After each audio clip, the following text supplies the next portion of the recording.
What's going on, Stim Junkies? High Stim Ace here with my boy Alexander Hammerstone taking those epic selfies for the High Stim Ace Experience, Episode 3. What's going on, brother? How you doing today? I'm not doing too bad, brother. Not doing too bad. I got it's not the Appalachia Sharp coffee. It's actually it's called like BioLite. I think it's partnered with Cement Factory Subs, but it's kind of like one of those nootropic supercharged coffees with collagen and mushroom, and it's waking me up, so it's doing the job. Bro, that's so funny because I literally got myself a mushroom-based coffee the other month. I ordered this mushroom coffee. I got one of those random ads on Instagram, and usually I'm not into those ads. I usually just get from Amazon or from, one of the vendors that we're associated with. But I saw this thing and their marketing was amazing. It's like natural mushroom extracts, a bunch of mushrooms, and it's got like half the caffeine. I'm like, you know what? Screw it. Let me try it out. Bro, literally the nastiest shit I ever ingested in my life, bro. Freaking disgusting. And I got like a buy one, get one deal. So I literally used a little bit of it. I gave it away and I still have a sealed box. So I'm going to ship that to you free of charge. And you can be just as miserable as I was on that mushroom coffee. It was freaking disgusting. Well, I gotta say this one is freaking delicious. I love it, and I know it's pretty good because I got Courtney to drink it, and she hates supplements. She hates anything, like artificial sweetener. Like I will give her like the best tasting freaking protein, and she's like, "That's okay," So for her to give this the seal of approval, this one is actually pretty freaking tasty. Bro, my girl's the same way when it comes to proteins. Like, I've had some of the most delicious proteins, and this is coming from somebody who's had my share of nasty ass protein. So I know what nasty protein tastes like. And I'll give her some of the tastiest ones, like the Axe and Sledge Christmas cookie, which is like just happiness in a cup. Literally the most delicious thing you can ever imagine. And she doesn't like it. The only one she likes is the blackberry cheesecake from Apollo Nutrition. She loves that one. And that one is freaking amazing, dude. But yeah, man, we are here. We are live. And once again, Hammer is coming straight from a flight. So, guys, give us a big like because Hammer's always coming on here last second, despite being jet lagged and coming from wrestling shows, traveling, doing everything that a pro wrestler does. And you are still here and rocking, man. The hair is looking absolutely majestic today, brother. And this is coming from somebody who has no hair at the I was moment. gonna say I did just get a little bit of a trim, but I had to make sure mine was looking fresh because I'm pulling the weight as far as the hair on this podcast now. You really left me here to freaking haul the load. Bro, I got to show you pictures from like 10 years ago because I actually had long hair, and I'm talking about like Roman Reigns long hair, like past my shoulders. Yeah. Yeah, dude, I've had long hair for such a long time. I started growing it out when I was 18 years old. And my dad, being like an old school conservative, was so against it. He's like, guys shouldn't have long hair. It's feminine, whatever, whatever. I'm like, yeah, is my beard feminine also? I had like a beard. I had the long hair. I had the whole Jesus look going on, fat Jesus at the time. But still, I always wanted to have long hair. But then as I started losing weight like 6-7 years ago and I lost like 100 pounds, I kind of was ready mentally for a change. And at that point, I went to the barbershop and it was some old Russian lady. And I told her, listen, I lost a lot of weight. I need a new look. I want something fresh. So do what you got to do. Yeah. And she gave me an undercut, my first time ever getting an undercut where the sides were like completely at a zero, but fading into the top nicely. And then I had the slick back going for a while. But I don't know, man, as I get older, I kind of became more of a minimalist. I used to have a beard also for like 11 years. I had facial hair. These days, I just can't stand having facial hair. Literally, like at the 3-4 day mark, it gets so freaking itchy and irritating that I got to clean shave it. And my girl likes when I have a beard. She freaking loves it, but I always end up having to trim it a little bit, but it's what it is. It's freaking basic hygiene. But anyway, man, where are you coming back from? You said you had a wrestling show that you were just attending, right? Yeah, last night I was in Washington, D.C., so this morning I had to fly through Chicago, then fly back, and it was wild, man, because we went through some snowstorms, but nothing got delayed, and we got here on time, man. Thank God for that. We got some snow going here today as well. You reminded me of a good little story, because I was like you, man. I grew my hair out when I was a teenager, and I always had long hair. I cut it once, and then I grew it back out, and I kept it. And it was like I was a long hair wrestler. Like that was my identity. Like I was like my whole thing was like kind of Viking-esque. And I was so married to my hair. I remember one time I got offered a commercial gig, and they're going to pay like $2,000 or $3,000 for this commercial, but they said I'd have to cut my hair, and I was like, nope. But then it was like 2017 or 18. I don't remember.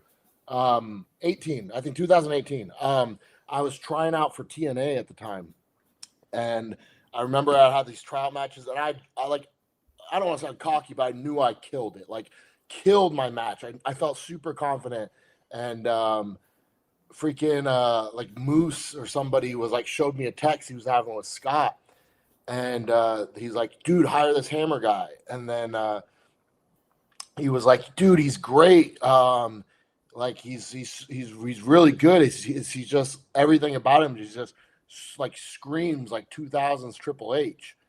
So like the next day, the next day were the TV tapings, and I was like booked to be an an extra, have a dark match or whatever. And on the way to the TV tapings, I'm driving there, and I was just passed by Great Clips, and I said, screw it. I fucking flipped the car around, drew over to Great Clips, and I walked in. I said, cut it all off. I cut my hair short, showed up at the tapings, and the boss looked at me. He's like, whoa, what happened? I said, I want a job. And he was like, wow, like that's some commitment. And like everyone was like, dude, that's so impressive. And then they still didn't hire me at the time. Oh my God, that's freaking insane. But such is life. But that's what you deal with sometimes. So we both ended up looking more handsome with shorter hair. Absolutely, man. I guess at that point you should have taken the 3K, right? If only you had known. Yep. Right. It's funny because I feel like when I was younger watching wrestling, I feel like there was less people with long hair, but now I feel like a lot of people are into the long hair, which is funny because in society, usually you don't see that as much, just in regular everyday society. But then in wrestling, like everybody has the long hair right now, even people that just off the top of my head, Sami Zayn, right? He started off when he was in NXT, had the short cut, had the nicely trimmed beard. He's kind of a bad example because I think he does not take care of his hair at all, and I think it looks terrible. My boy definitely needs a cut and a trim, but that's a different topic for another time. Guys, whoever's here right now, leave your questions in the chat. We're going to go through the chat a little bit later. I'm not checking it at the moment, but we will. We're going to get into a bunch of topics today. It's going to be a little bit less supplement heavy today because we have a lot of other news to cover. And actually, we are kind of going to begin with supplements just to kind of break the ice a little bit of Reddit drama. You guys know all about the Reddit drama, and I have Reddit open over here right now. I'm not going to go through everything, but you guys, whoever watches the GGH channel, shouts out to the main man, Garage Gym Homie. He does a Reddit Reacts video I think twice a month or something. He's not super consistent with it, but it's some of my favorite content that he does. He kind of goes over some of these wild posts from the 2 pre-workout supplement subreddits, and he kind of pokes fun at it and whatever. But I noticed lately in the last 3-4 videos, my dude's been getting a lot of hate. I used to get a lot of hate on that sub. Now everyone kind of backed off of me, and now everyone's giving GGH the hate right now, which I think is freaking ridiculous, especially because these people don't give constructive criticism or anything like that. You can always voice your opinion in a respectful way. If you don't like something, that's fine. If you don't like a certain reviewer, that's okay too. There's plenty of us out there, but it's been getting a little bit ridiculous with the hatred and personal attacks as well, targeting his stepdaughters, his wife, just really nasty stuff. But there's basically this post. I noticed this because I browse the subreddit 5 minutes in the evening. Usually before I go to bed, I'll kind of browse for 5-6 minutes, see what's going on, if there's anything interesting. And that's pretty much it. I don't sit on that subreddit for too long, but it's a little bit weird. Somebody started posting random threads. It's a new account, actually 2 new accounts, which I'm assuming it's the same person. But this is definitely one of these basement dwelling losers.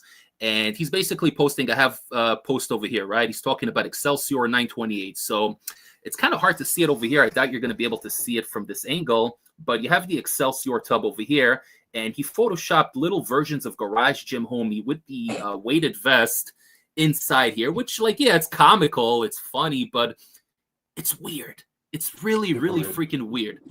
Being obsessed with another man like that is just very, very weird. And he's playing it off like he's being a fanboy. It's obvious trolling. It's I don't know if he's trying to get on the next episode of GGH Reddit Reacts. I'm not sure if that's what it is, but just really freaking weird. It's almost like he's trying to start a conversation, but really you know, he has this agenda to kind of poke fun, and he's saying he's his inside man, and he's I don't know, it's just freaking really weird. And some people are calling him out on it, but other people are kind of playing along with it.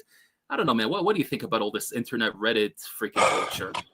Dude, I mean, so I've gotten a little bit of hate, which is like, whatever. I stay very neutral on there. I try not to, pick at anyone and stuff.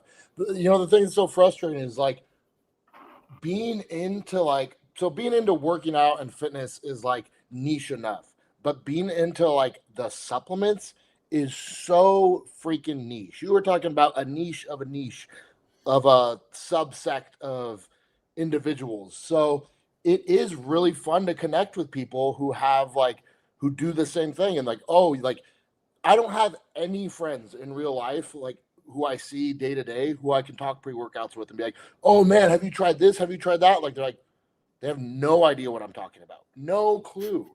And then even if they haven't like tried the gambit, or they aren't familiar with formulation, all that stuff, so it's fun to have this community and go in there and be able to connect with these people. But it is so frustrating how freaking weird some of it gets, and especially with freaking Ari, man, because like there's been like some people who like I'll post something and then they'll like give me a compliment by insulting him, and I have to chime in and be like, bro, I got no problems with him. Like, me and him are cool. Like, I don't feel better because you're saying like, oh, I like the way you do things. Unlike that GGH, he's a shady Jew. And I'm like, okay, now your compliment means nothing to me because I don't want the compliment coming from that kind of person, And it's just so strange because the thing with Ari is like, he probably gets hundreds of messages, comments, whatever a day.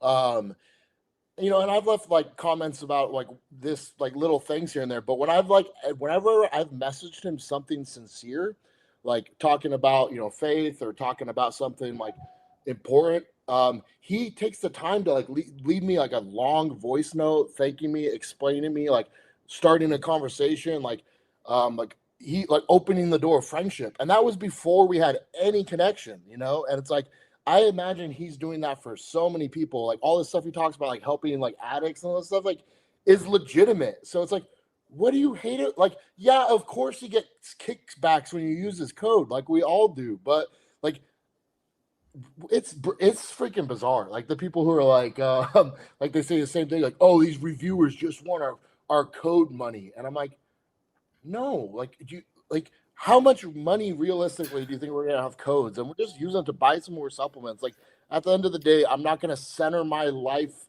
around trying to get some freaking free supplements, Like, what a bizarre way to think, man.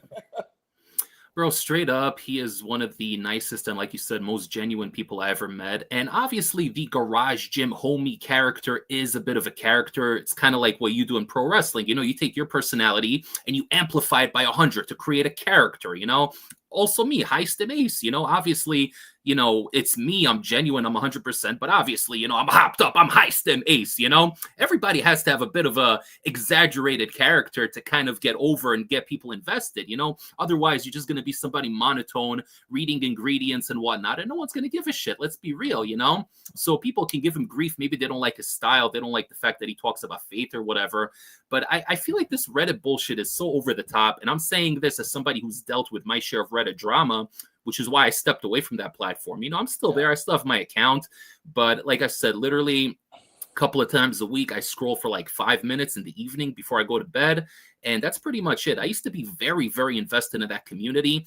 And I feel like I did contribute. Even before I started the review channel, I was active on that community. You can check on my page. I was literally writing out written reviews before I was even on YouTube. And then I had the idea, like, if I'm already doing this and investing this time, and maybe 20, 30 people are seeing this, why don't I actually do this on video? And that's how it started, little by little. It started building for me. But I remember getting so much hate. I remember there was one thread that somebody started. I forgot what the exact topic was. This was over a year ago. It had to do with a pollen nutrition, though. There was something that it had to do with a pollen. People were saying, oh, you're a shill and whatever, you're sucking their dick and all that other stuff. Meanwhile, I pay for every pollen nutrition supplement that I have, whether it's Enigma, whether it's the hydration formula, Molotov, or pretty much anything else they have, the fiber, some like it hot. I pay for all that stuff. The only stuff that Apollon sends me is literally new products that they release. And they don't even send me everything. You know, there's certain stuff from Anarchy Labs, like Mad World. That was a super limited run. I didn't receive that one for review. I purchased it.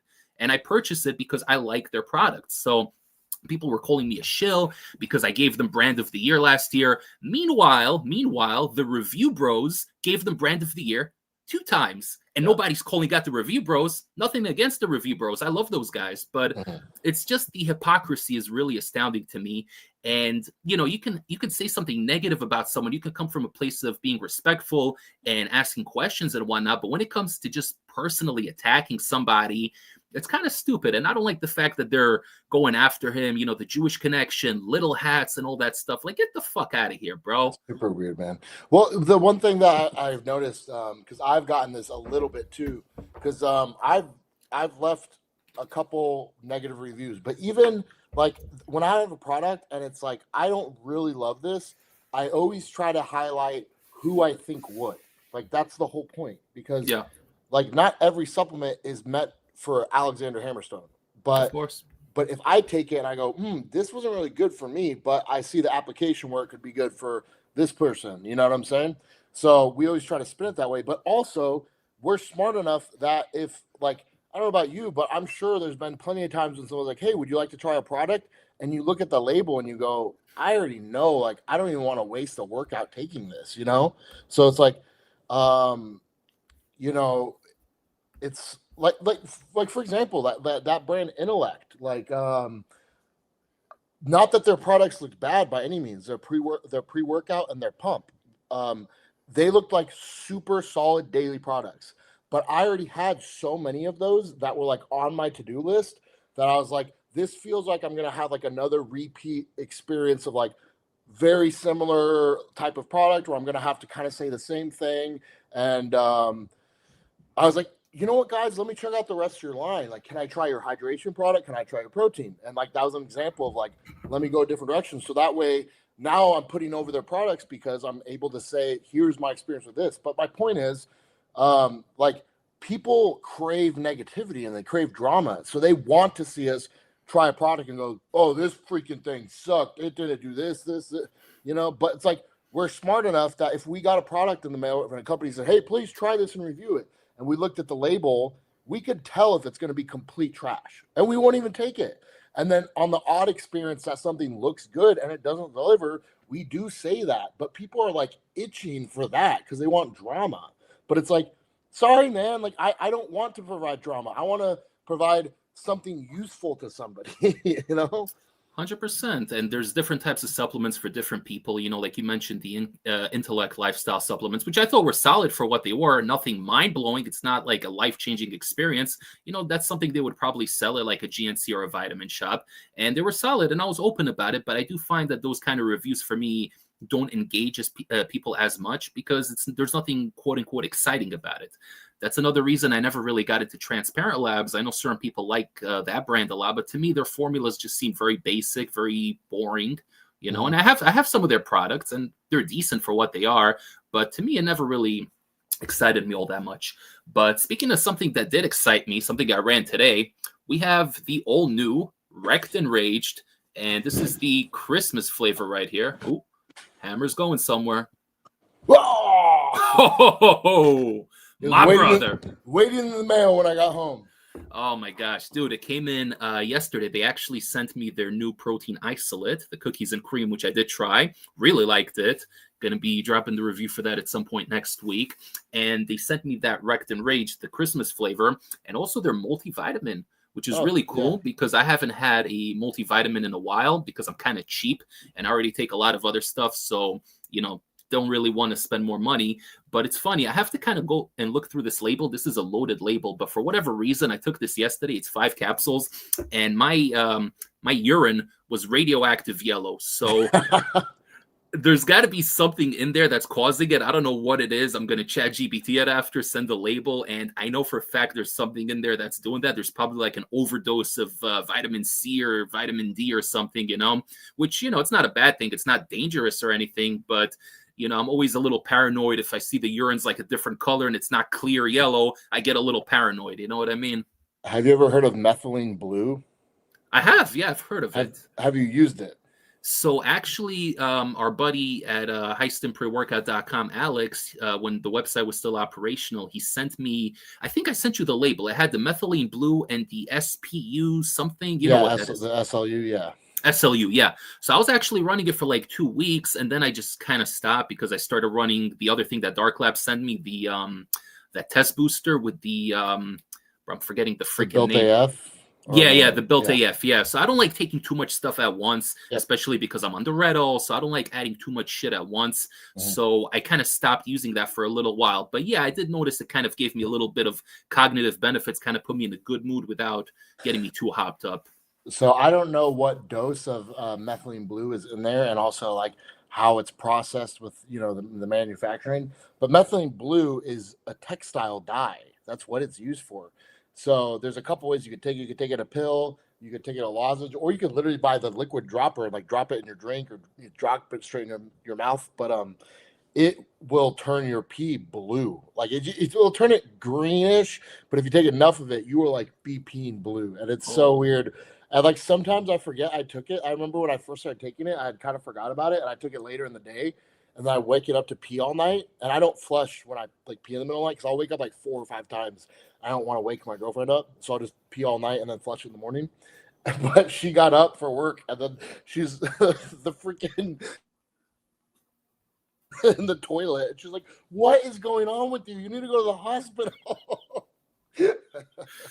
That's freaking incredible, dude. I never had the greenish or bluish piss because I think the pills that I have only 5 milligrams, which is considered a low dose. It says you could take 2 a day. I would only take 1 a day in the morning with my morning cup of coffee.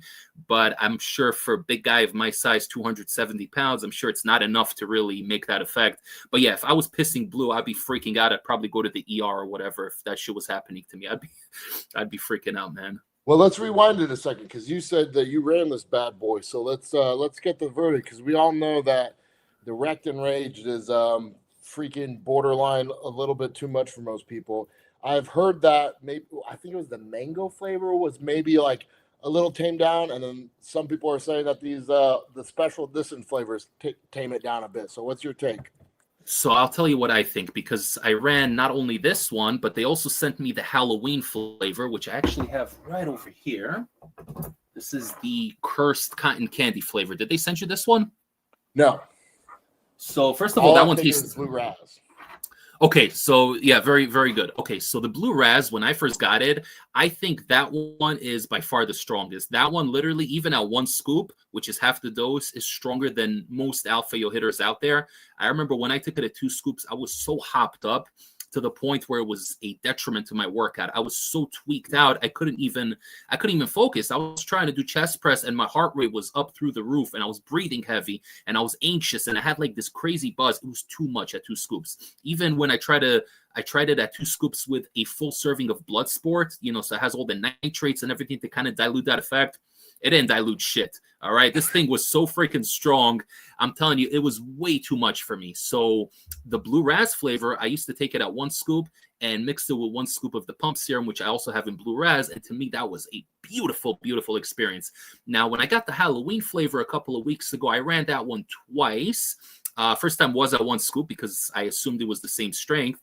And then when I noticed it wasn't as strong, I ran it at 2 scoops and it was perfect. Would compare it to something like an Edge of Insanity or Tweak, or maybe even Hypermaxed, you know, the one with the tiger on it. But it wasn't to the point where it was too much. 2 scoops for that one with the Magnify pump capsules. Beautiful, beautiful, beautiful. Felt like they maybe lowered the intensity by like 20-25%, which I know certain stim junkies are going to say, oh my God, they're nerfing the product. No, this shit was already way too strong. They needed to nerf it by like 20-25%. They needed to do that. So I could say the same thing for this one here. And I don't know what the official verdict is from Huge Supplements. I don't know if this was intended or not. I'm assuming it was intended because a lot of reviewers, myself included, GGH, Review Bros, everyone's been saying that this shit is insanely strong. So this is the same as the Halloween version. I would say about 20, maybe 25% weaker. But again, that's a good thing, okay? This thing is freaking crazy. And today I ran it with Magnify pump capsules, 6 caps. I broke the caps, put it in there, mixed it up, and had a killer workout today, man. It took it about 25, 30 minutes to start hitting, and clean, pure, nice Alpha Yo buzz. Not as much tingling as I usually get, not as much droopy nose as I usually get from some Alpha Yo pre-workouts, like the Mr. White that I ran. That one freaking had me drooping for a little while. You never ended up getting that one, did you? No, unfortunately, I bugged Jake about it, and he didn't give me like a straight answer. I was like, "Is there any chance you'd consider just sending it? I want to drop some content on it." And he was like, "Oh man, I'm so sorry." He's like, "Dude, Black Friday was so crazy this year. I was trying to get special requests in for certain people, but obviously stuff slipped through the cracks." And bro, like they sent me Zeus and Caliente, which like as my freebies, so I'm not complaining at all. You know, like fucking Caliente was such a fire pick for my freebie because I usually buy that on my own anyway. So super happy, not disappointed at all. If he does end up getting back to me and sending it, obviously that would be great. If he doesn't, I'll probably still buy it on my own just because I'm hearing such positive stuff about it. I just have so much on backlog right now, and it's for some reason it seems like a lot of the stuff I've gotten lately has been like really good Alpha Yo hitters. Like I just got that Psychopath, and dude, that same thing for me. Like like I don't usually get like the droopy nose and like the side effects, but I got it from that, man. That one was freaking strong. It was very aggressive, very good though. But yeah. So we'll see, man. I haven't got the yayo yet, but I haven't decided if I'm gonna pull the trigger on it. I do wanna. I have those new Apollo and La La Land. I have it in my cart right now on NutriCartel, but I haven't pulled the trigger yet. So it's funny you say that because I have it in my cart also, because I don't know if you know, but they actually sold out on apollonutrition.com in just the first day, which is pretty crazy. So I actually have it in my cart right now on NutriCartel, and I have a couple of other things I wanted to pick up, Psychopath being one of those things, because Insane Labs is so terrible at communication, even though I reviewed a bunch of their shit, but they're terrible at communicating. So honestly, bro, my if you want to get Psychopath to like try it and review it, definitely. But if I had to choose between Saw or Psychopath, I'd choose Saw. I hear. I think GGH said the same thing, but I already have Saw. I actually have a brand new tub that I just opened that I bought like a year and a half ago, and I ran it recently, and it was just as good as I remembered. But I like Insane Labs. Like I mentioned in a previous episode, I think it was episode 1, not a fan of their business practices, not a big fan of how they have these crazy promo codes, but they list stuff at like 200% of what it's actually supposed to go for. But you know, besides that, they do make good products. I do like their stuff. I know they're not clinically dosed or whatever, but sometimes I don't need a clinical dose. Sometimes I just want a burst of energy after a long work day. I want to go in for an hour and 15 minutes, do what I got to do and get the hell out. You know, so who gives a shit if it doesn't have the clinical dose of betaine and hydrous? You know, like, come on. So that going back to the La La Land, it was interesting because when Apollon posted up on their story, they post the formula as having beta PEA and caffeine, and that's it. But then when you go to NutriCartel and look at the label, it has beta PEA, araya, and caffeine. And if you go to their website and look up the label, it has it. So I don't know if when they were sharing it to their story, they shared the wrong label, or if they were doing that for different reasons, because like maybe araya is like questionable to like sell in certain markets. Mm-hmm. But it has 500 milligrams of PEA, 300 araya, and 300 caffeine. So I'm like, I almost wish it didn't have the caffeine in it so I could add it to more stuff. But then I was thinking, like, if that's the 2-cap dose, that would mean the 4-cap dose would be 750 PEA, 500 araya, or 750 PEA, 450 araya, and 450 caffeine. So that's a really good to throw with like a non-stim. Yeah. That for me, that's like perfect dosages, especially if that PEA is like super powerful or longer lasting or whatever. So that kind of convinced me that I should probably get it. What do you think is actually the intended use for that? Because obviously, like you said, you could stack it on a non-stim hitter like a bare knuckle. That would go really well. Or Sicario or, you know, Huge Supplements pump serum. Like you could stack that. But you think you could take it at 1 cap as a nootropic? Like I could take my morning cup of coffee, which has like 80 milligrams of caffeine, right? And just take 1 pill just to get the PEA, which is supposed to be long lasting. And then a little bit of that extra caffeine kick. I could see myself doing that like 2-3 times a week. Yeah. And that kind of seems to be how they're marketing it, where it's like a nootropic puts you in a good mood headspace for the day, right? Because they're saying it's like an 8-hour like PEA effect that's like very smooth and gradual. So it's kind of like more just like a feel good for the day type thing, which makes sense. And I kind of see that as more the intended use. But of course, my stupid ass immediately goes to saying, well, what if I took 1.5 times the dose and, maybe throw some DMHA with it? I already like am planning to do the stimulant complex of Barbarian, using that, like 3 caps of that, add in the DMHA, add in the halostashine, add in the yohimbine, and then mix it with like blood sport or something to have like the mad scientist version of the Barbarian. Because the last time I did that, it was freaking nutty, and I was just using I think the Araya Plus caps to do it. So I imagine these new ones from Apollon might even be a little bit more intense. So we'll see. You know what's funny? The last time I ran the OG version of Barbarian, which I still have, and it's been opened for over a year, it didn't really hit me that well. I'm not really sure why. I took it at, I think it's 16 grams, 16.5 grams for the dose, and that's the version with the DMBA. Yep. And every time I've taken it in the past, it hit. But the last time I took it, which was probably, I want to say like 2.5 months ago, didn't really hit all that much. Not really sure if it's one of those products that the ingredients become less potent, DMBA or whatever. Or maybe it was just an off day, but for whatever reason, that one didn't really hit me all that much. Yeah, I will say before I ever got my hands, well, also people say there's like multiple versions of the original formula. There's like the white powder version, the blue powder version. I have the blue powder version, which people say isn't the strongest one. But regardless, before I was able to get my hands on it, because every time I saw someone selling one, they're like, hey, it's open and clumpy and there's 3 servings left. Do you want to pay $150 for it? Like, no. So I just had all the bulk stim supplements, and I did it myself. And I even held back, instead of like 150 halostashine, I put like 100, and instead of like 250 DMA, I put 200.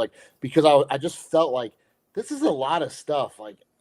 It's when you're like mad scientisting and a little milligram scale. I was like, this is a lot of stuff. And I knew how strong those powders were, like from using them before. So I was like.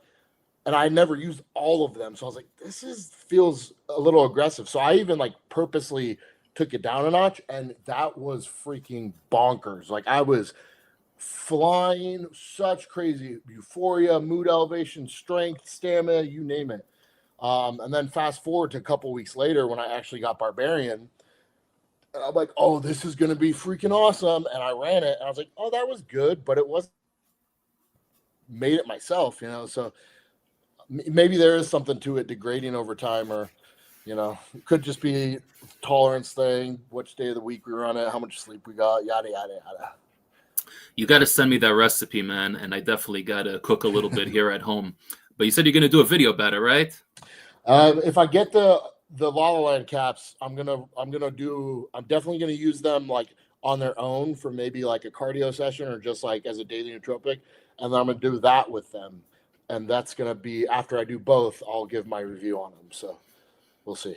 If I can make a request, I would love for you to review Zeus as soon as possible, because I'm really curious about this new batch. I do think it's a new batch, and I'm very curious because the first batch I ever had was the Godly Gummy flavor, which, by the way, one of the most gag-inducing, disgusting, synthetic, artificial-tasting gummies that I ever had in my life. I hate sour gummy in general. I think the only sour gummy I ever had that was tolerable was from Blackstone Labs for one of their pre-workouts, which they don't even make anymore. It was one of their daily drivers that had a very weird label. I think it was called Dust Reloaded. I don't think they make it anymore. But every other sour gummy I ever had just makes me want to throw up. And it goes back to the Dark Energy days. Their sour gummy was... Dark Energy was something else. That's another, by the way, example of a pre-workout that kind of degraded over time, because I still have 2 tubs, but they don't really do much. They'll hit at 10%, which is unfortunate, because Dark Energy was always my favorite, man. That was just pure happiness. I don't know what they spiked that shit with, Molly, ecstasy, but man, that thing had me literally dancing in the gym. That was freaking nuts. But anyway, I want to shift gears right now And we have to talk about John Cena's final match. And obviously, there's going to be pro wrestling talk on here. We got pro wrestler Alexander Hammerstone here. So, guys, make sure to like the video. Whoever's enjoying this conversation right now, subscribe for more. And leave your questions down below for myself or Hammer. You guys see the topics I listed here. We're going to go over. And you guys, whatever questions you have regarding whichever topic interests you, I'm going to go over the chat in the end. And we're going to read some questions, do some Q&A. But anyway, yesterday was main event. I think it was main event or Saturday night's main event, right? Yeah. Yeah. And that was in Washington, D.C., which is funny because you said you just wrestled in D.C. also. So it would have been funny if you did a run and, man, would have made the show more exciting. Yeah. There was a lot of people in the airport, actually, when I was leaving this morning who had like John Cena merch on and freaking replica belts with them and all that. So, wow. That's crazy. So I actually haven't even seen the match yet because these days I rarely watch WWE. I watch like WrestleMania, Royal Rumble, Money in the Bank, and SummerSlam. Those are the 4 shows I watch. And, you know, I don't even know much about stories going in. But then again, they don't really even do that much stories going in general. And we're going to compare it to another product, Juggalo Championship Wrestling. We're going to talk about that a little bit later because that's a product that has been doing stories and characters and threading throughout the show. And it's been such a pleasure for me as a fan to watch something like that. And, you know, that's definitely something we're going to get into. But in regards to Cena's retirement, we already spoke on the last episode about how they kind of fumbled when it came to him and Brock Lesnar. He never ended up getting the receipt afterwards. And in general, people felt like after the whole situation with The Rock and Cody and the heel turn and then the quick U-turn to turn back babyface, they feel like it wasn't handled so well. And then when they announced that Gunther was going to be the final opponent, we discussed it last week. I said I wasn't really crazy about the idea. And you know, the match happened from what I hear, because again, I didn't watch it, but from what I hear, it was a relatively boring match. And Cena taps out in the end, which a lot of people were not happy about. And then when Triple H came out to congratulate him and whatnot, and the locker room came out there to applaud him, people were actually booing Triple H, chanting, bring back Vince McMahon and a couple of other stuff like that, which is pretty wild to me, you know, so what do you make of this? Have you even seen the match? I know you've heard about it. Let me know what you think. So I haven't seen the whole match. I saw the finish. I saw clips of the aftermath. I saw a couple clips from the match. And I like the idea of what he was going for. Like because cinematically speaking, I know exactly what he was trying to convey in his head. Where he's in this choke and it's this realization of like, I'm going out. Do I still even have fight left in me to take down this guy? Does it even matter? My whole career's been so great. I'm just so happy to still get to go out like this. Smile on the face. And he goes, you know what? I'm done. I'm happy. I'm done. I don't need any more. And he taps out. The corny part of it is that he's in this choke from this guy that he's trying to put over as this monster. And at no point does the choke end up looking legitimate, you know, because he doesn't do anything where his face is turning purple or he teases like he's trying to get out of it or freaking out or passing out. It just looks like he's in a fake chokehold and he smiles and taps. And it just kind of, what they were trying to convey, I can appreciate. And there is like a beautiful element to that. But in practicality, it just came off like kind of exposing the whole situation as like, we're done here, you know, like, and so I can appreciate what they wanted to do. And I also, like, if I'm in that situation, like the last match ever, it's like, well, what do you want to do? Put somebody over on your way out, you know, who's the right guy to do it? Like, you know, like that's, it's, there was no perfect scenario, but I don't know, man. I really don't know how to feel about it, because in my head, I'm like, well, who else should have got the rub, if anybody? I don't know, but should Cena have just gone out with a victory on his way out? What is that? He would never want to do that. It doesn't really make any sense, you know? So it's just one of those things where it's like, I don't really know. I don't know how to feel about it. It's interesting.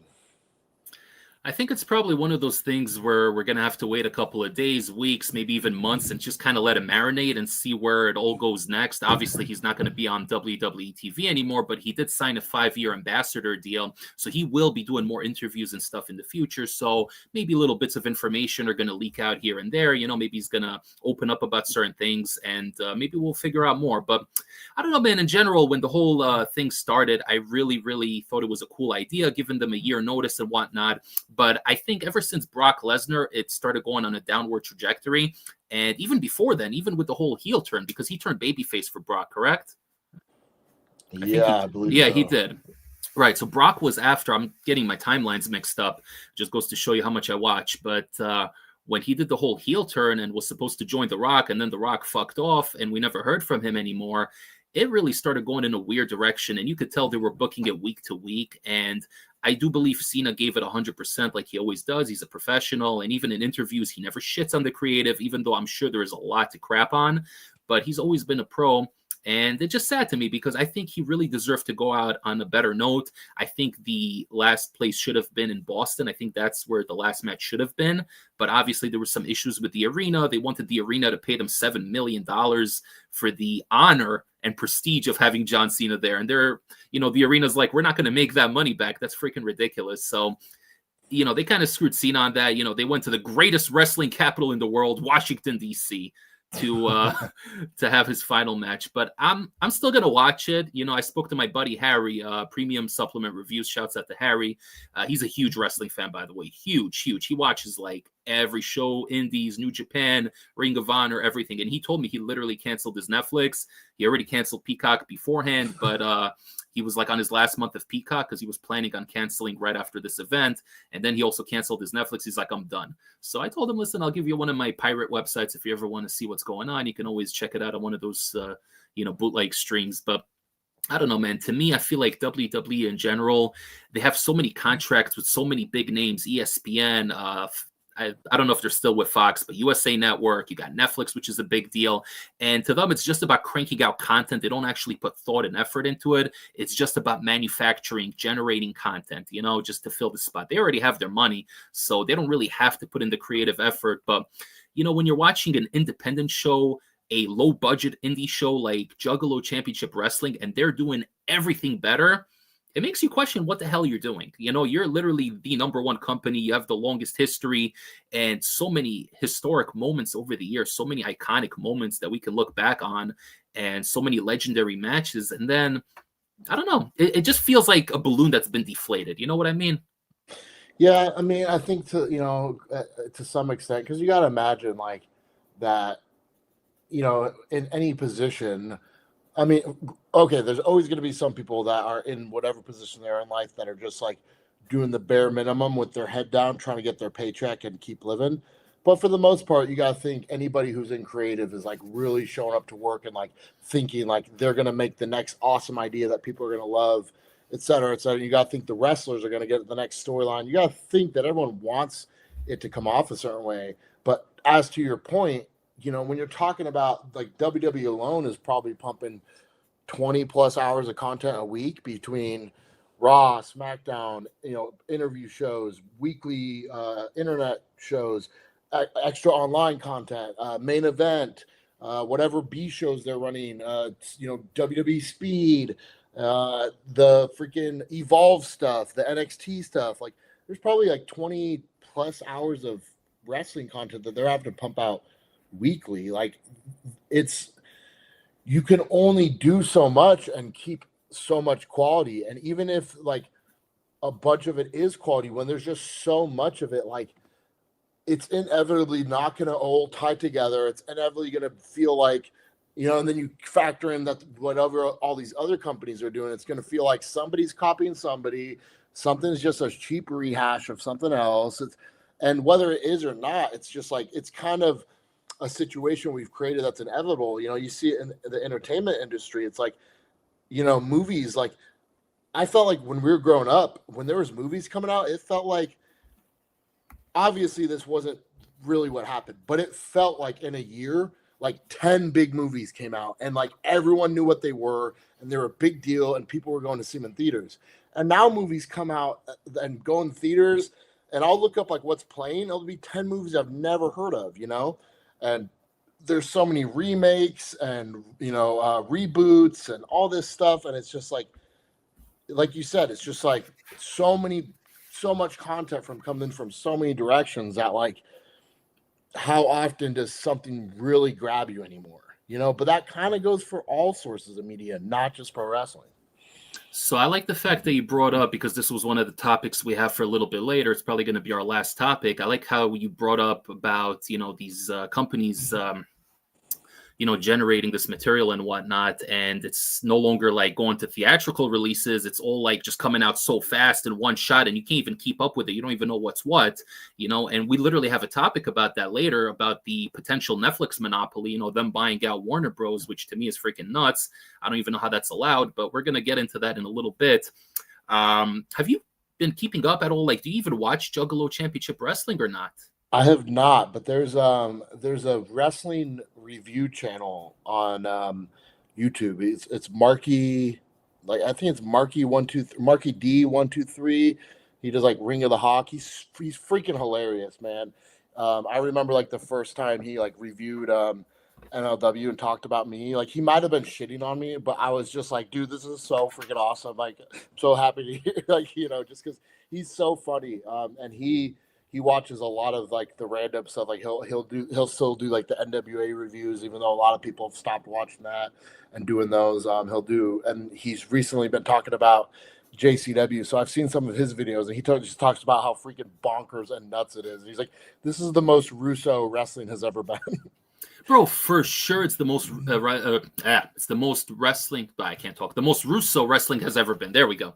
But people were speculating because Russo was teasing that he was going to join a company going back a couple of months, and a lot of people, myself included, thought it was going to be NWA, because I don't know if you know this, but Vince Russo actually has a connection with Billy Corgan. They go back many, many years. So I really thought that that's what it was going to be. But then when I was thinking about it, I'm like, I don't know, NWA is very traditional, very in the mat, old school. Jim Cornette, who used to be there, he would be a good fit, and he was a good fit, in my opinion, until they let him go, which was so stupid. But to me, Russo is always, people use the term crash TV, and obviously wrestling fans are very split when it comes to Vince Russo. Some people say he destroyed multiple businesses. Some people say he's a genius and a visionary. I'm on that camp. I think that, wrestling is a TV show, and I can obviously appreciate the art of pro wrestling and what, you and other wrestlers do in the ring. It's an art form, and it's one that takes many years to perfect. But I'm also very into story, characters, and I like exaggeration. I like drama. I like the over-the-top antics. And that's why when when we first became friends and you sent me the link to your YouTube show on MLW, that was the first time I saw you wrestling. And I gave you feedback. We spoke about it. And I'm like, other than just your match, I enjoyed the show. I like the commentary team. I like the feel of the show. It feels like something that's underground, but not like super low budget underground. It had like a perfect balance. And I just like the whole aesthetic, the whole feel of it. There were some backstage vignettes and segments. You need that. You can't have just a wrestling show with just match after match after match, because then it just becomes monotonous. You need something to kind of break it up and something to flow. So when he announced that he joined Juggalo Championship Wrestling, he said that he wrote a couple of shows. Obviously, it's all pre-taped, so the stuff was already filmed weeks ago. But I try to stay, avoid the spoilers as much as possible. And I've been enjoying the hell out of the show. He didn't actually debut until Thanksgiving, which was that last week or 2 weeks ago, bro? I'm so bad with. I think that was 2 weeks ago, right? Yeah, 2 weeks, 2.5 weeks. Yeah, so the shows, he was already promoting it like 3 weeks before Thanksgiving, but he wasn't really super involved in those shows yet. But I tuned in because I said, you know what, if he's about to take the show over, let me kind of have the before and after to see what the show was like before, kind of get acquainted with some of these characters, and then we'll see the Russo influence coming in. And I freaking love it. They sent Big Vito, Vito LaGrasso. He's kind of doing like the Don gimmick. He came waving his dick around with the suit, with the hat, the mobster character. And he was basically, everyone thought he was the investor. And then turns out he's not the investor. He was just the enforcer. Vince Russo is the investor. And that created really, really interesting storyline. And I like the fact, I don't want to like get into spoilers and stuff, because I think people should watch it. It's on their YouTube channel for free. JCW Lunacy, look it up, guys. They're like an hour and 20 minutes or so. I like the fast pace. The matches are anywhere from like 7 to 12 minutes. There's a fast pacing. Not every match ends clean. There's a lot of shenanigans, but that keeps the storyline going. This group screws over this person, and then you're going to get next week with the updated storyline, you know? And it feels like everybody has a story, everybody has a purpose. Obviously, it's an indie show, so it's going to be lower budget, and not every wrestler looks like a pro wrestler. You know, they have a lot of like indie looking guys. But to me, characters, you know, matters more than anything else. And I like drama, and I like storylines, and I like cliffhangers. You know, you look at any Netflix show or any TV show, most shows that are seasonal that have like 8 to 10 episodes, they're going to have cliffhangers. They're going to have threading throughout the show, and they're going to have you wanting more next week. I was just watching Dexter Resurrection when that came out on Showtime, and every show ends with such a crazy cliffhanger. You're like, fuck, I got to wait till next week Sunday to see the new episode, you know? Yeah. So why doesn't that concept apply to pro wrestling as well? You know, I don't understand it. Like, a lot of diehard wrestling fans, like, they just don't understand that you still need these elements in a show to make it engaging and interesting. Maybe you don't have to go 100% Russo with it and, you know, go all the way in. I personally like it. I could understand why not everybody likes it, but you got to have some of these elements, you know, logic, you know, things that happen a certain week, and then the next week something else is going to happen that makes logical sense as a follow-up. Threading throughout the show where there's a theme, an element that just carries on throughout the entire episode. Cliffhangers, drama, a little bit of TNA, you know, things that actually make you want to watch as a guy, you know. So it's a great show. I've really been enjoying it. I recommend you check it out. I know you're busy as hell. Your time's very limited, but little at a time, if you're able to check it out, I think you'll really enjoy it. I'm gonna have to put it on the to-do list. You've sparked my curiosity. If anything, you can always watch. You don't have to like watch, you know, like the last 6 episodes or whatever, but you can watch, like, I would start at the Thanksgiving episode. So I guess the last 3 episodes, because that's really where the Russo influence comes in. And I like the fact that they do a recap in the beginning of the show. They'll spend like a good 5 minutes actually recapping the events of the past few weeks, which I really like. I think that's freaking great, you know? So awesome. It's been really wild. You know, it really has a nice low budget feel to it, but it's really cool at the same time. So I'm very excited about it. Now we're going to talk about our last topic here, and we haven't really gotten much into entertainment over the past 3 episodes. But again, I said if there's anything going on that interests me, that intrigues me, or maybe just something that I want to rant about, then we're going to bring it on here. And we have an interesting story here. I saw this story originally like a week and a half or 2 weeks ago.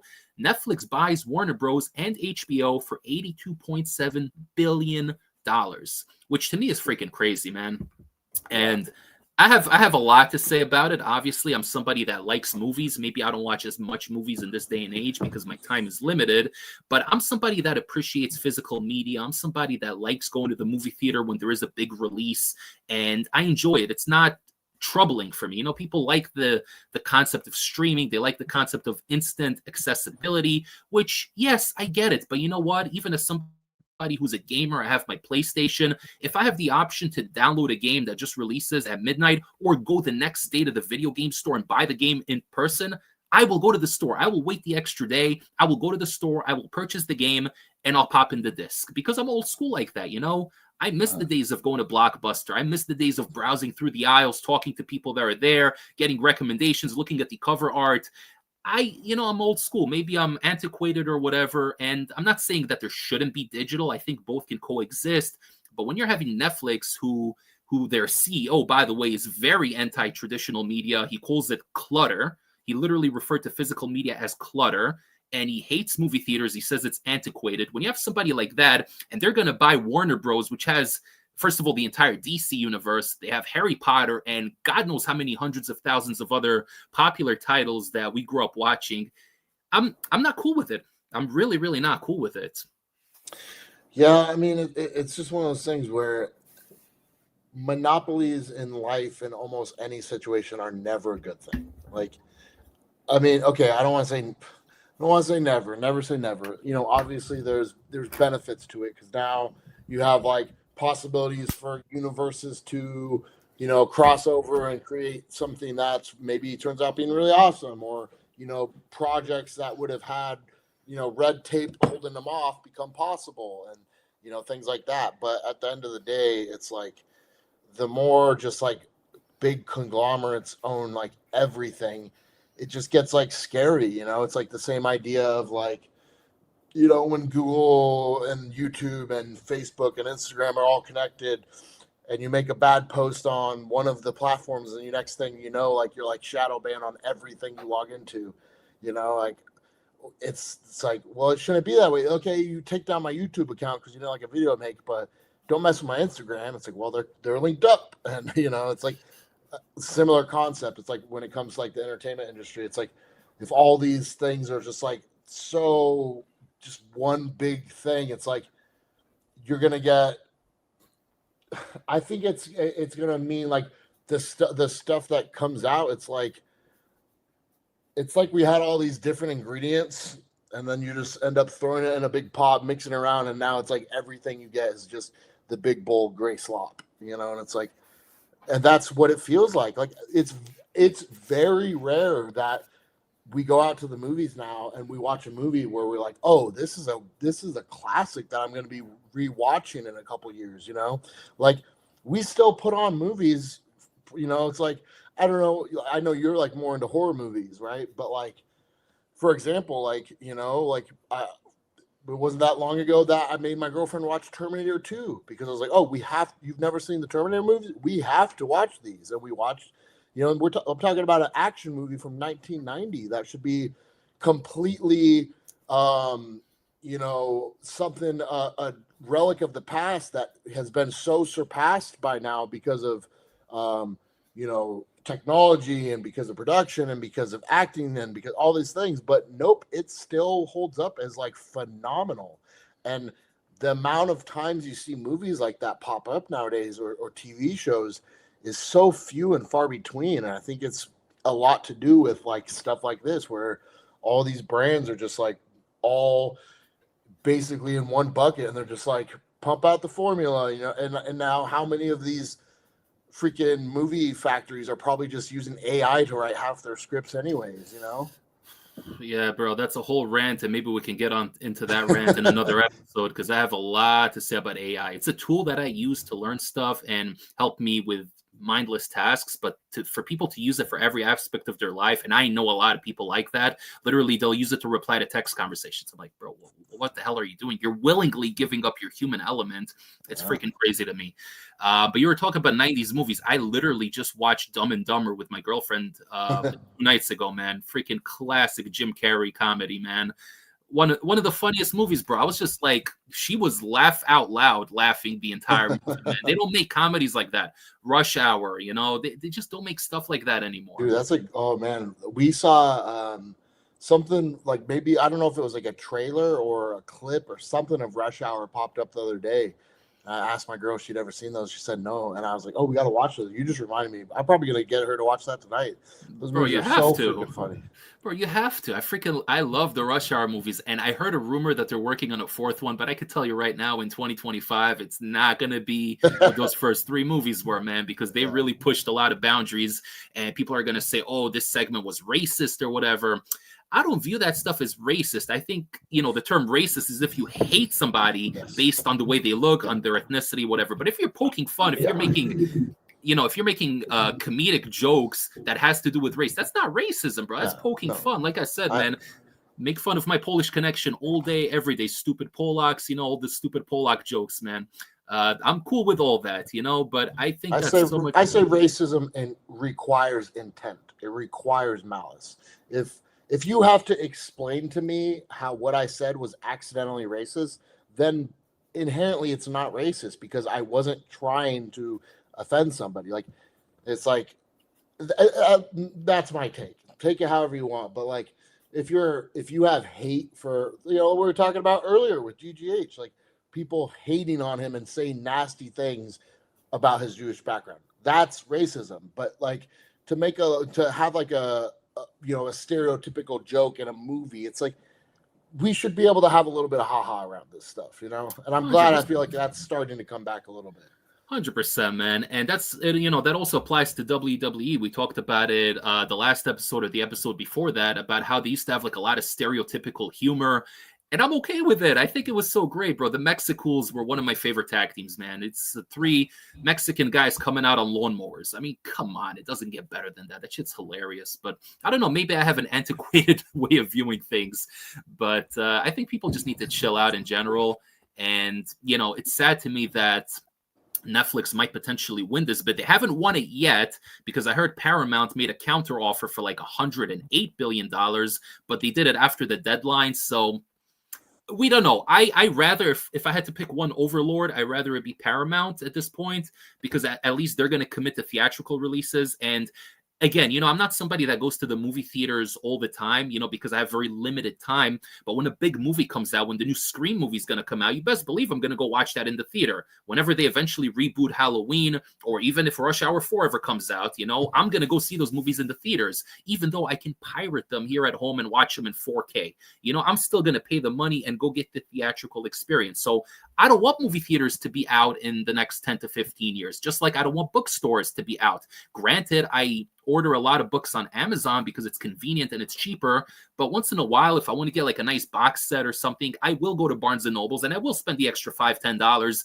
And while I'm there, I'm going to be browsing. I'll go with my girlfriend. We'll make like a little date out of it, get a Starbucks, walk around, see the new releases and whatnot, get the smell of the books, I'm old school like that, I'm not into digital. I'm really, really not. And I'm not hating on digital. It's a great option. Obviously, digital music is king. I'm not going to be listening to CDs.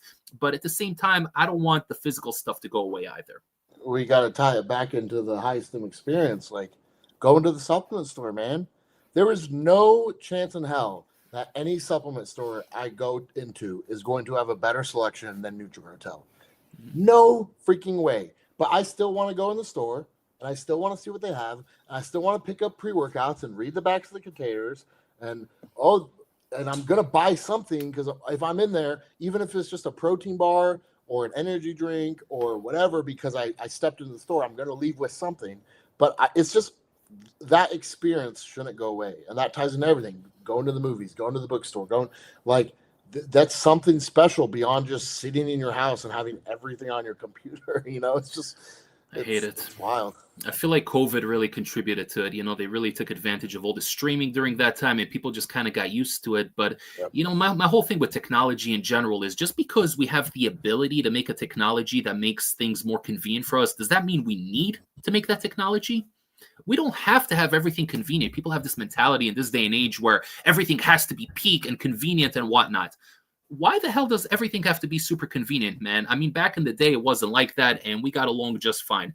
This day and age, if you don't answer a text in like 2 seconds, people are already calling you out for ghosting them and shit.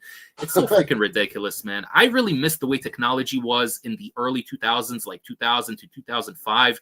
Everything was kind of at like a sweet spot where, the internet was like this new-ish thing that was exciting, but it didn't have that corporate control over it yet. It didn't take over every aspect of your life. It was something you would go on to kind of get away from the real world.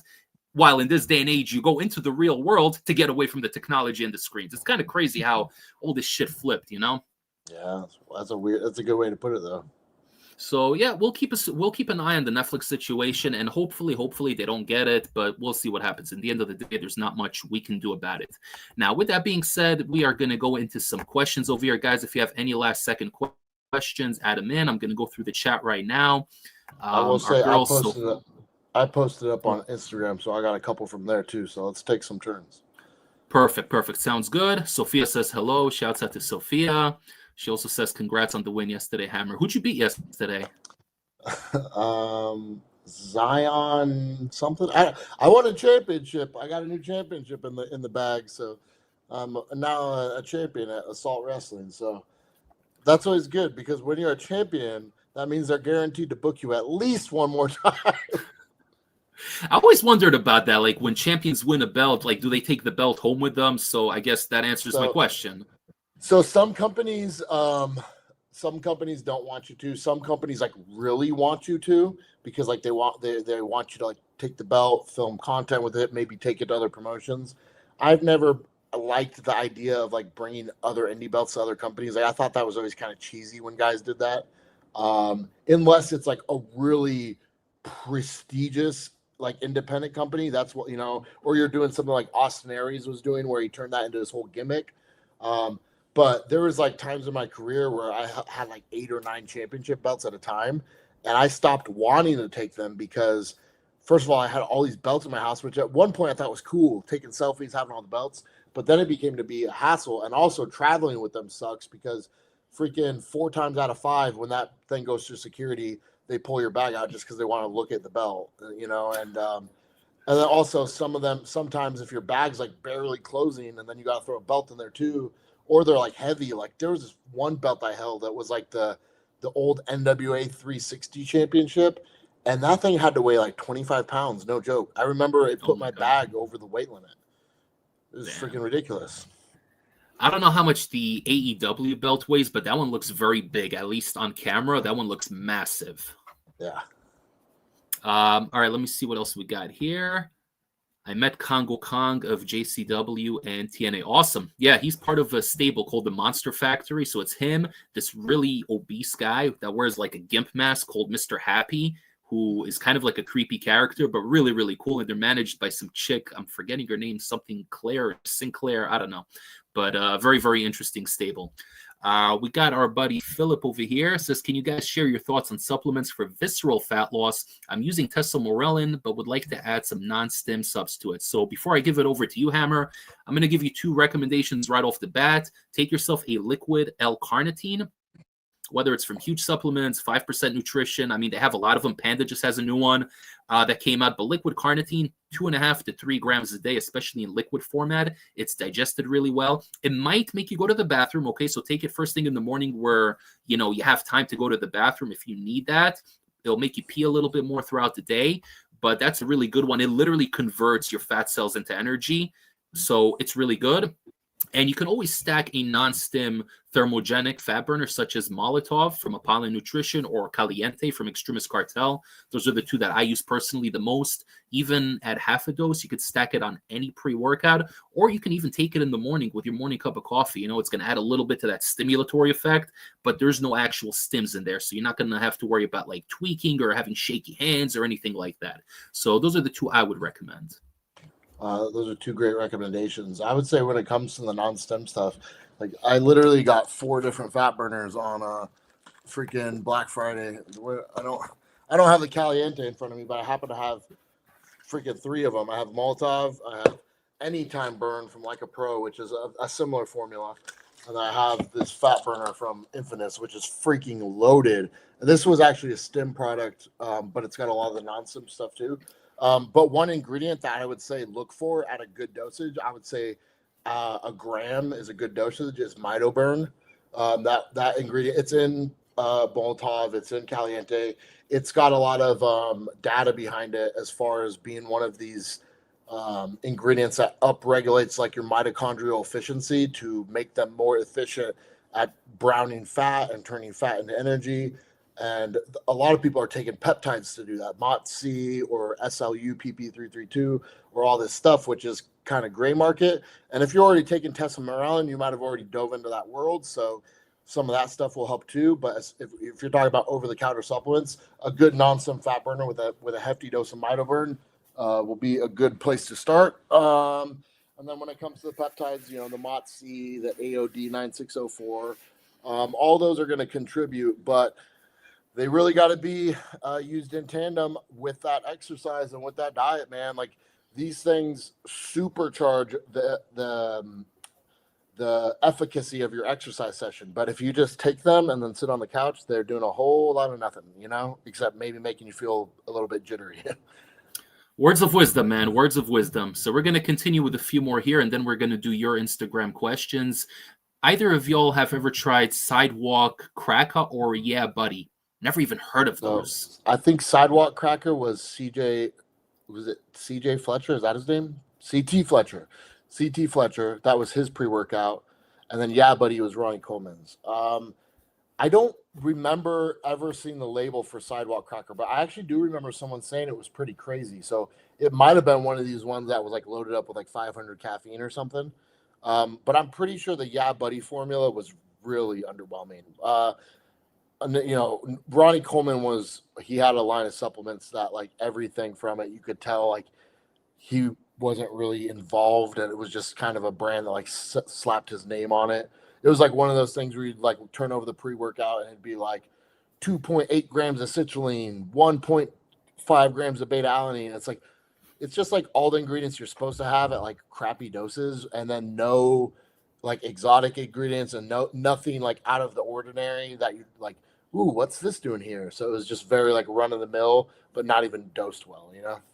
Bro, somebody made a post on Reddit like a week and a half, 2 weeks ago. They posted a label. I think it was one of the C4 variants, but this label was so terrible, dude. It was like, I forgot how much caffeine was in it, but it had L-citrulline malate at like 550 milligrams. Yeah. It had, bro, I'm forgetting what else it had. Oh, creatine at like 1.5 grams, like some ridiculous, stupid label, bro. I took a screenshot of it. I sent it to Robic from Apollo Nutrition.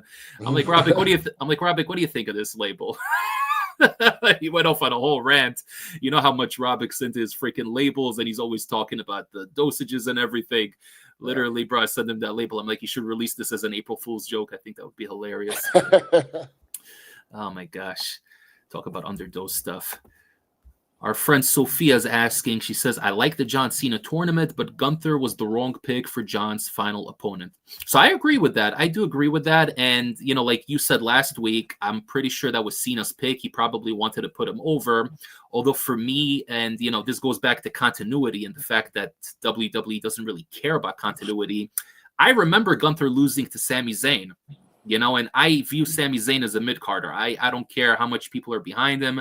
He's a good hand, you know, but he's a mid-carder, and there's nothing wrong with that. Everybody has their place, but I can't see him as a world champion, you know. So I remember the fact that Sami Zayn beat him, and ever since then, I never looked at him the same. If they would have kept him undefeated, and then he also beat Cena on top of it, wow, now you've freaking created a superstar. That's the equivalent of Undertaker taking the L and giving it to Brock Lesnar. That was a freaking moment, you know?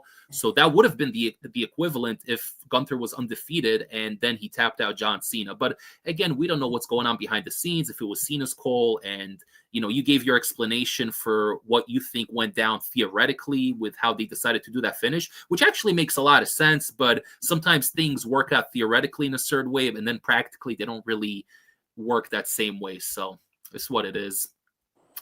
Mr. G says, I've been following pro wrestling for 50 plus years. Wow, God bless. Currently, I'm disgusted with the WWE creative team. Yeah, I think we all are. And if you do like old school style wrestling, I mean, maybe in your case, not super old school, but, you know, that late 90s Attitude Era, check out Juggalo Championship Wrestling. It's for free on YouTube. Just type in JCW Lunacy. Go back like 4 weeks, watch the Thanksgiving episode and then the 3 episodes after that. And yeah, it's a little bit over the top. It's a little crazy, but there's storylines, there's character development, there is intrigue in the show. It makes you want to keep on watching. So definitely check it out and let us know what you think. We got one more comment here. He says Sidewalker had DMHA and Araya, was very good. One of the first, loved it. Yes, I never tried that one. I never tried it. Yeah, same here. But I mean, it makes sense because CT, he was one of those like super aggressive, just, you know, not work out smart, just work out hard, you know. I remember my buddy Brian Cage. I think you know Brian Cage is, right? He follows me now. We follow each other. Oh, awesome. Yeah.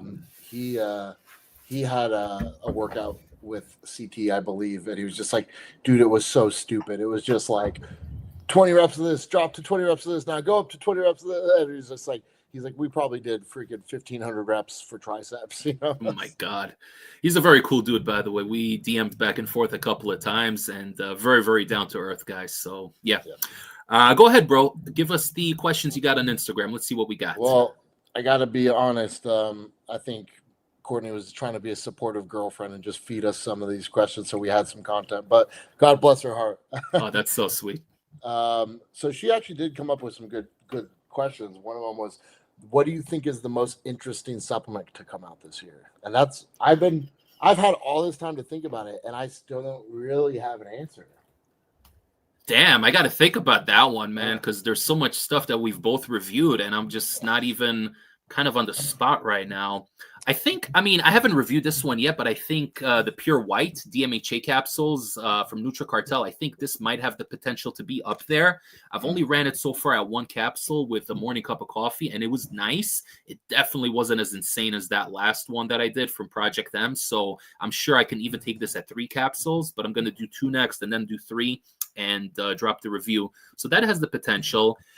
I think in general, like, it's hard for me to pick a product, but if I had to pick 2 brands that did it the best this year in terms of like entire lineups, obviously Apollo Nutrition, they just released so much different stuffs and so much different variety of products that, you know, you can't ignore it.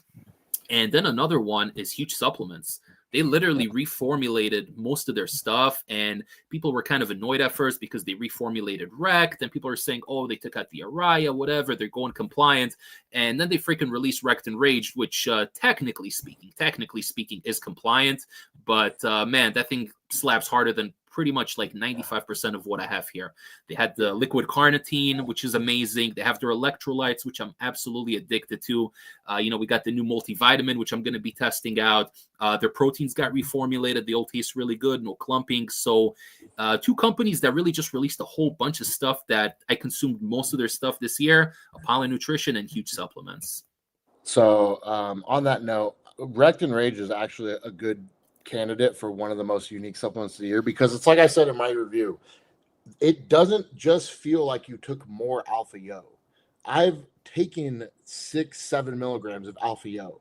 It doesn't feel like their purity of their 98% pure Alpha Yo, it feels like its own thing. Like it's its own experience. It's not, you can't replicate it by taking a higher dose of something else. Like, you know, there's something, it's like, oh yeah, just take more caffeine and it'll be the same as that pre-workout.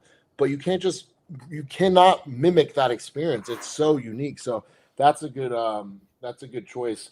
It's funny that you brought up Huge Supplements too, because like I was trying to come up with my top 10 of the year, and Rect, I think the regular Rect is making it and not the enraged, because like I love the regular Rect. That's got to be like the most like punch above the label freaking daily I've ever used. Like I use that and I never have a bad workout on it, and I never am like, oh, I wish I would have taken something hardcore today, you know. But since you talked about brands doing it right, and a supplement that might be the most unique supplement of the year, I'm gonna grab it. I know I don't think you've really gotten up on this brand yet, but it's Infinite. Like they're kind of like an Apollon type brand where like they're like on the cutting edge with like what ingredients are like really doing stuff on paper, and like in studies they're using tons of trademarked ingredients at like way above the doses anyone else is giving you, and they're doing a lot of interesting stuff as far as health supplements, sleep supplements, but this product Energy, it's like it's got freaking like 10 different ingredients on here, and it's meant to give you like a, you know, like an energy boost, but nothing in here is a stimulant. It's all like adaptogens. And it's like, you know, like teacrine and dynamine and, you know, NeuroRush and theobromine and rhodiola, like the rhodioprine, and like peak ATP. So this is something like that when you stack with like a pre-workout, it's like it boosts this experience a lot, but it's no extra stimulant load at all. So it's very interesting because it's like it levels up an experience without taxing your adrenals at all, and it's like you don't feel guilty about it. It's super interesting. It doesn't really shine on its own. Like if I took 4 of these caps in place of a pre-workout, I don't really like. I tried that. I don't really like it, but stacking this with a pre-workout, there's a noticeable boost, and it's very interesting. I'm definitely gonna have to try that. I think I'm actually gonna add that to my NutriCartel cart, and yeah, that sounds really good, man. That sounds like something I'd definitely be interested in. Let's see what else we got. I have one guy who it just says, WWE, would you go please, Alex Hammerstone? Bro, that dude comments on all your videos the exact same comment. If I open my DMs from him, I have that same message at least 50 times. He responds to every freaking story. WWE, would you please go? But okay, here's a good one. If I'm just starting out, what 3 things would you recommend that I need for a great gym day? If you're just starting out. A good pre-workout, obviously. High Stim is a pre-workout reviewer, so obviously a good pre-workout. Do you need it? No, but we all have busy days. We all go to work, I'm assuming, right? So pre-workout always helps. Protein, I think protein's essential, especially if you're trying to put on a little bit of muscle. And lastly, a third supplement. See, I would put a thermogenic in there. It wasn't supplements. It's just, what do you need? Oh, okay. What do you need? Wow, these questions are putting me on the spot, man. Yeah. So, yeah, the two supplements I mentioned, obviously a good pre-workout and a good protein. You have to have a very healthy mindset. People have unrealistic expectations a lot. They watch a couple of YouTube videos and they think they're going to put on X amount of muscle in a certain period of time, and people may not realize how much work goes into achieving what you want to achieve. I'm on this fitness journey for 7 years and I'm not where I want to be yet. You know, people see me the way I look now and I think I look pretty good, but obviously there's a lot to improve. But when you look at pictures of me from 7 years ago where I was at 400 pounds and had a fatty liver and high blood pressure, you see a big difference. And you have to have a strong mentality. It's very easy to have motivation. You know, you can go on YouTube, you can watch Arnold, you can watch Golden Era stuff and get motivated, but motivation only lasts a certain while. You know, you need to have discipline. That is the main difference. Discipline is a mindset, and you have to be disciplined and not just motivated. You could be motivated too. I rewatch Pumping Iron like 3 times a year, man. I love that shit. You know, that motivates me for a couple of months, but you have to have discipline. Like today, for instance, it's snowing, you know, beautiful, by the way, beautiful day, but very inconvenient to get to the gym because I have to walk. I can't take my bike out. There's ice everywhere. It's slippery. It's slushy. But guess what? I took my pre-workout and I went to the gym because it's Sunday and there's no way I'm not going to train on a Sunday. So it is what it is. I get home at 6 p.m., 6:15 p.m. from work after a long-ass day. I wake up at 6:30 every day. You know what? I'm still going to take my pre-workout and go to the gym because I have a certain vision for myself. I want to look a certain way. I want to feel a certain way. And I think that really has to do with it. You know, one big misconception is I don't think you need to consume a lot of fitness content. A lot of people, when they first get into fitness, they start following a lot of influencers, a lot of YouTubers, and they kind of get into that mindset, which I did too. But after a while, you find that a lot of the information is just common sense, and a lot of people just regurgitate stuff. And then you have the other side where they come in and they say, oh, the latest research says this, and it gets so overwhelming. Focus on the basics, eat clean. If you're trying to lean out, eat less, track your calories, right? You have to eat at a deficit and train, do your cardio, lift, give yourself time to recover, obviously. You know, focus on taking some good supplements, but supplements alone will not transform you. They're there to supplement every other aspect. So you got to make sure you have everything in check, and then you can take the extras and, you know, have a good time with it. Good answer. Good answer. I think a little bit of a different approach. I would say a good thing is you starting out, have just a plan, but to tackle what you said is don't go and watch 100 videos from 100 different people trying to understand every single thing. Just find one source of information and trust it for a little while, because it could be wrong and it could be wrong for you, but it's not going to overwhelm you. It'll at least be a clear-cut idea of what to do. So you walk in the gym, you have an idea of what to do. Have a good playlist, because that's going to help. And maybe this is a little bit of a weird one, but have a good outfit. You show up to the gym, if you're feeling cool, like you feel like you look cool and you feel confident in what you're wearing, it's gonna make you be a little bit happier to be there, man. And that's especially starting out when you tend to feel insecure and unsure. That's one stupid little element that might be the thing that keeps you in there a little bit longer.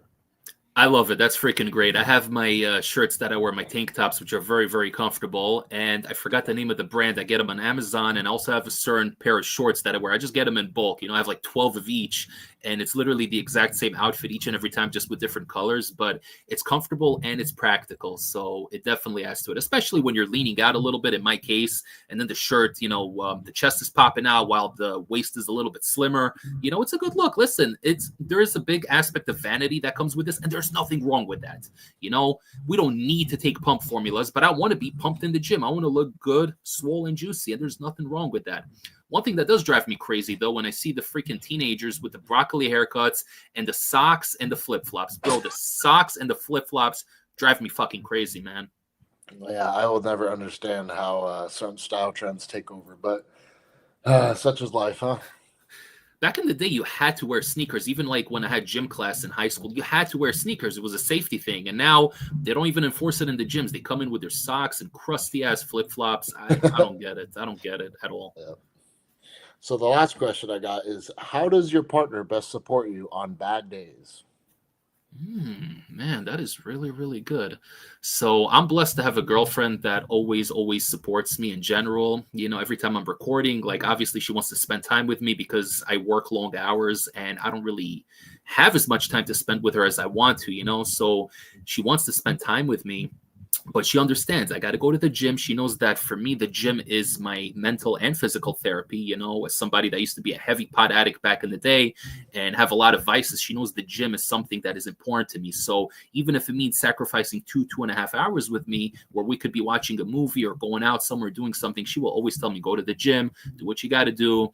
And she's always supportive. She always gives me a lot of ideas also for stuff to review. And she's very creative, you know, she's artistic and she's super creative. A lot of times she gives me these ideas that are very out of the box and they don't necessarily come from like a place of somebody who is putting these ideas just for supplement reviews. It just comes from like a very creative place, but then I'm able to take those ideas and kind of tie it into my channel and do it. You know, I'll give you an example. Okay. When I was trying to get with Apollo Nutrition a long time ago, when I was just starting out, I had a bunch of their products that I reviewed, and, you know, I would always tag Apollon and Robic, and, you know, they wouldn't see it. She told me, because I one time got the barbecue sauce from Apollo Nutrition. You can watch that review. It's on YouTube. And it was freaking amazing. Sugar-free with Splenda barbecue sauce from Apollo Nutrition. And she told me you should review it. And she kind of said it half jokingly, but I'm like, you know what? I'm going to do it. Bro, I freaking cranked up the grill. I made some burgers. I used the barbecue sauce, and, you know, it was a video from my little backyard, but that video got traction. And guess what? Robert got in touch with me. He saw the video. He got in touch with me. He saw all my old messages. We started having a chat, and we saw that we had so much in common. The guy literally grew up in Brooklyn, in my neighborhood, you know, and we had so much in freaking common. And that's what started the relationship, you know. And a couple of months later, I was affiliated. It wasn't an easy process to get in because they're very selective about who they let into the Apollon family. But that all really came from her because she told me, do that barbecue sauce review. And voila, that was the one that got me in. So you never know. But she's amazing, and I love her to death. So, yeah. Yeah. Yeah, I think I'm kind of in the same boat with you, man. Exercise and fitness and this whole lifestyle is very time consuming. And it's very much like a push and pull relationship for someone like me, where I burn myself out, but also it's like the thing I love most. So my girlfriend's always trying to read, like she's ready that if I'm like I want to like I need to rest, she's like there for me. Like, yeah, let's rest. You should rest. I want you to rest. Let's do something fun and keep your mind away from the gym. But if I'm like shift gears and change my mind, I'm like, no, I need to train. She's like, she knows that if I don't get to, like, I'm just going to be in a bad mood anyway. And like, she's like, okay, let's go do your thing. Like, I'll be here when you get back, you know. And, you know, when it's like, sometimes I'm like, you know what, like, let's have, let's, you know, go out to dinner on this night and have like a cheat meal.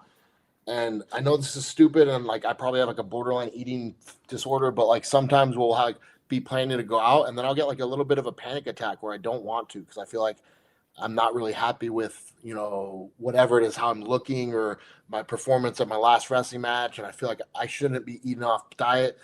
And she'll pick that up, and she'll be like, you know, let's stay home tonight. Let's eat. Let's make dinner. You know, let's make something a little more healthy. You know, and so she like.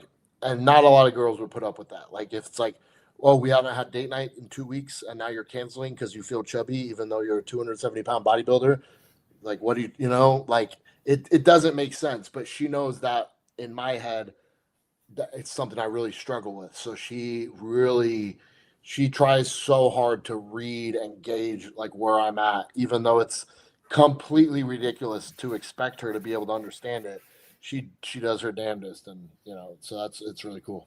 No, that's amazing, man. That's pure intuition, and that only comes from being with somebody for a long time. I mean, you're with her for how long? Like 6 years? Like a freaking 8 or 9 or long enough that I should be popping the question soon. Yeah, I mean, me and my girl are together for 4.5 years. Just had our 4-year anniversary a couple of months ago, and it's crazy how time flies. You know, we met on an app, and here we are 4.5 years later. You know, time just flies, but I wouldn't have it any other way.